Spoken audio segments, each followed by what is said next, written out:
শান্ত সন্ধ্যা। গ্রামের মেঠোপথে হালকা বাতাস বইছে। পুকুরের পাশের বট বটগাছের ডালগুলো নুয়ে পড়ছে। গাজীপুর জেলার মাওনা গ্রামের একটা ছোট্ট বাড়িতে আজও আলোটা মিটমিট করছে। বাড়িটা একসময় ছিল বেশ প্রাণবন্ত, হাসি, গল্প আর মানুষের আনাগোনা লেগেই থাকত। কিন্তু আজ বাড়িটা যেন শূন্য।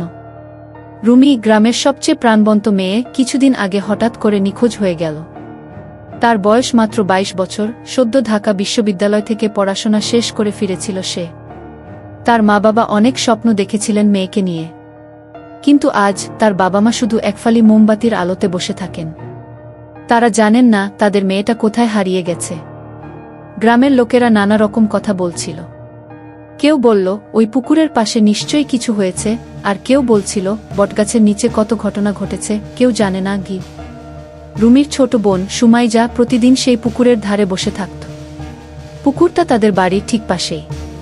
ছোটবেলা থেকেই পুকুরের পানিতে খেলা করত তারা দুবোন। কিন্তু আজ সেই পুকুরটা তাকে অদ্ভুতভাবে ভয় দেখাচ্ছে। প্রতিদিন বিকেলে সেখানে একটা অদ্ভুত বাতাস বইতে থাকে, যেন কিছু একটা তাকে ডেকে আনছে। সেদিন বিকেলে সুমাইজা একা পুকুরের ধারে বসেছিল।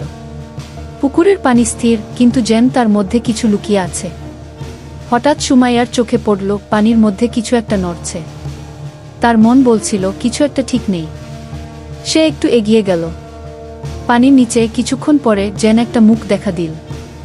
রুমির মুখ। সেই শান্ত মুখ, কিন্তু চোখে একটা কষ্টের ছাপ। সুমাইজা ভয়ে চিৎকার করে উঠে দাঁড়াল। কিন্তু চারপাশে কেউ নেই, শুধু নিস্তব্ধতা। তার পা কাঁপছিল আর চোখ দিয়ে জল পড়ছিল। সে বুঝল না এটা কি তার কল্পনা নাকি সত্যি কিছু দেখল। কিন্তু সে জানত তার বোনকে হারিয়েছে আর কিছু একটা ঠিক নেই। পরদিন সন্ধ্যায় গ্রামের কয়েকজন বৃদ্ধা বলল বটগাছের নিচে অনেক কিছু ঘটে। আমরা জানি না সেখানে কি আছে, কিন্তু রাতের বেলায় যাওয়া ঠিক না। কিন্তু সুমাইজা সেদিন রাতে সাহস করে বটগাছের দিকে গেল।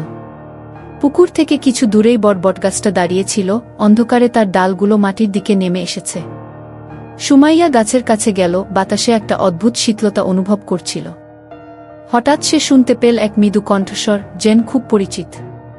সুমাইয়া উঠে ভয়ে পেছনে তাকাল, কিন্তু কেউ নেই। আবার সেই কণ্ঠস্বর, এবার আরো স্পষ্ট, সুমাইয়া গু। তার বুক ধকধক করে উঠল।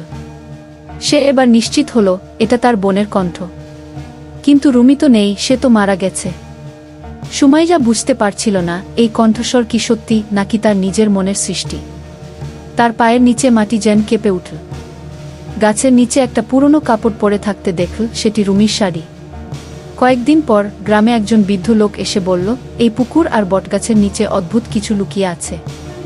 রুমিকে এখানেই পেয়েছিলাম আমি, কিন্তু ওকে বাঁচানো যায়নি। এই গাছটা খুব পুরনো, এখানে কত মানুষ হারিয়ে গেছে। বৃদ্ধার কথা শুনে সবাই ভয় পেয়ে গেল। গ্রামে কথা ছড়িয়ে পড়ল ওই বটগাছ অভিশপ্ত। সেখানে যারা যায় তারা আর ফেরে না। রুমির মৃত্যুর কারণ কেউ জানল না, কেউ জানতেও চাইল না। তার শরীরটা পুকুরের ধারে পাওয়া গেল, কিন্তু কিভাবে মারা গেল সে রহস্য আজও অজানা। তার মা বাবা কেবল জানতেন তারা তাদের প্রাণপ্রিয় মেয়েকে আর কখনো ফিরে পাবেন না। সুমাইয়া আজও মাঝে মাঝে পুকুরের ধারে যায়, যেখানে সে শেষবার বোনকে দেখেছিল। সে জানে তার বোন ফিরে আসবে না, কিন্তু একরকম আশা তার বুকের ভেতর এখনো জেগে আছে। বাতাস যখন বইতে থাকে, পুকুরের পানি যখন নড়ে ওঠে, তার মনে হয় রুমি যেন ঠিক ওখানেই আছে। কিন্তু বাস্তবতা আরও নির্মম।